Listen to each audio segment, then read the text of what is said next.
you got to be careful with some of these cash buyers out here because everybody is not created equal. This is a transaction. It was actually probably one of my second transactions, and it wasn't even really a real transaction. I want to say my second real lead when I got into real estate business. When you're in that phase, everything is just like, oh my gosh, I can't wait to do it.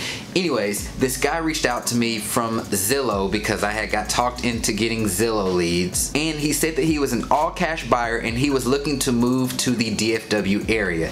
So I heard all cash and I heard move to DFW, so I was like, okay, this is a client from out of town and he's paying with all cash. Now mind you, I was still pretty young, so it still blew my mind that people even had cash to buy a house. Like, you got all that money just sitting in your bank account. I just couldn't even, I didn't come from that type of environment, so it was still just a little bit foreign to me.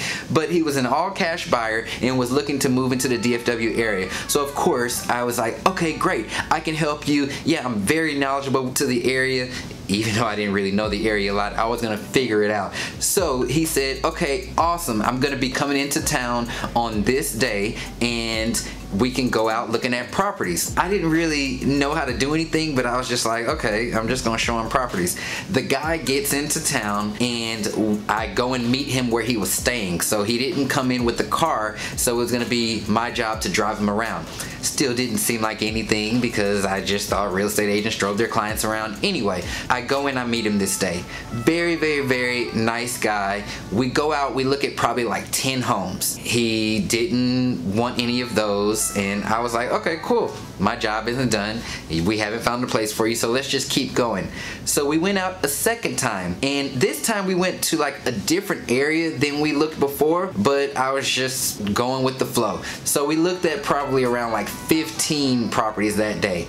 Now, something that I was noticing was every property we had went to was getting cheaper and cheaper and cheaper. Now, one thing about this guy, I didn't really have to send him properties because he would find them and then I would just show them to him. So I started to see that they were getting cheaper and cheaper and cheaper. Let me say this, the budget started at $80,000, and I know $80,000 is not a lot of money, but for somebody who hadn't made any money and was just trying to make it in the business, I was like, I will take an $80,000 deal any day. We were out the next day looking at properties, probably looked at like 15 that day, and we were exhausted. So he was like, hey, come to the store with me.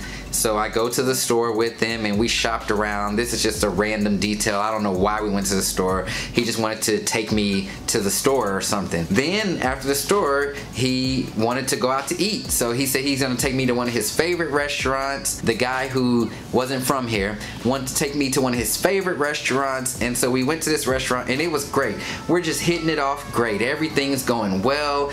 I am just like, this real estate business is just awesome. I mean, we're going out to eat, I'm getting cash buyers, like this was great. Didn't find the property that he wanted on that day. Picked back up a couple days later, looked at another probably like 10 to 15. These were all the way in Fort Worth. So now we've gone from like North Dallas to Fort Worth, all the way on the other side, and by this time we went from $80,000 properties to now we're looking at stuff that's like 20 and 30,000. Look, I just felt blessed. I said, at least it's something, you know. That's just how I was thinking about it. He found a property that he kind of liked. I was like, okay, great, we're about to write an offer. But he said he wanted to show the property to his friend that he was staying with.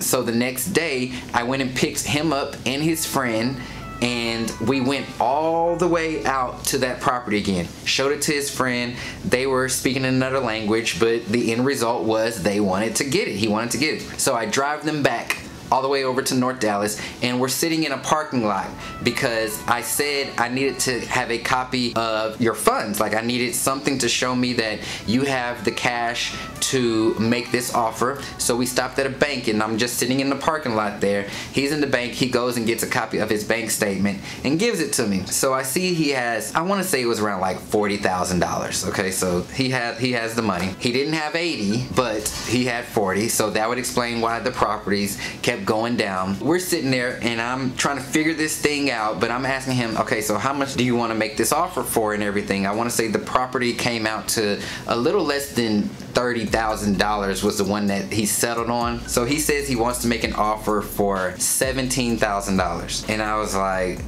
okay, well, all right. And guess what happened after that? He goes, but since we worked with you, I'm going to need some money back because I know that some other realtors, they give you rebates.